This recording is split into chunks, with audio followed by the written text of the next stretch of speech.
झेप मराठी, आरसा महाराष्ट्राचा। स्मशानभूमीतील त्या अघोरी पूजेशी संबंध नाही, त्यात माझ्या फोटोचाही समावेश बघून बसला धक्का। पूजा बडगुजर या महिलेचे पत्रकारांना स्पष्टीकरण। धुळे तालुक्यातील मोहाडी डांगरे गावातील स्मशानभूमीत गेल्या आठवड्यात अज्ञात व्यक्तींनी अघोरी पूजा केल्याचे समोर आले।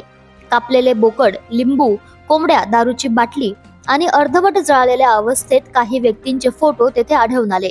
त्यामुळे या अघोरी पूजेची सर्वदूर चर्चा झाली।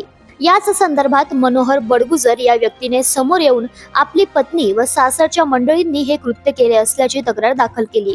या संदर्भात आज पूजा मनोहर बडगुजर या महिलेने प्रसार माध्यमांसमोर येऊन पत्रकार परिषदेच्या माध्यमातून आपले म्हणणे मांडले। त्या म्हणाल्या, या अघोरी पूजेत माझाही फोटो आढळून आलाय, त्याचा मलाही धक्का बसला।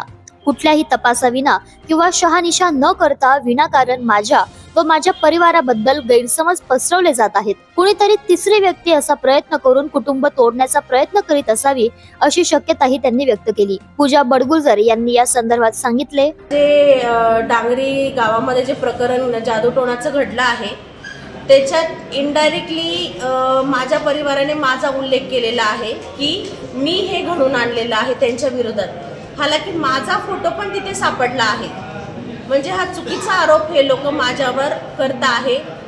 ते पण सडेआम करतायत, चॅनल्सवर टाकतायत। ही माझी बदनामी आहे आणि मी स्वतः एसपी सरांना याचं लेटर दिलेलं आहे, याला निगडीत लेटर दिलेलं आहे की त्याचा तपास करण्यात यावा।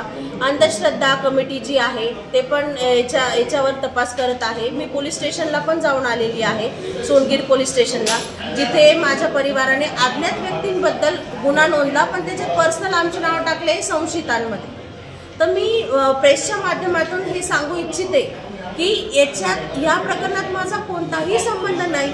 माझं 6 वर्षापासून डायव्होर्स केस चालू आहे, तर पर्सनल गोष्टी ह्या गोष्टीशी निगडीत केली गेलेली आहे। माझ्यासह सासर व माहेरचे उच्च शिक्षित असून मला 5 वर्षांचा मुलगा आहे।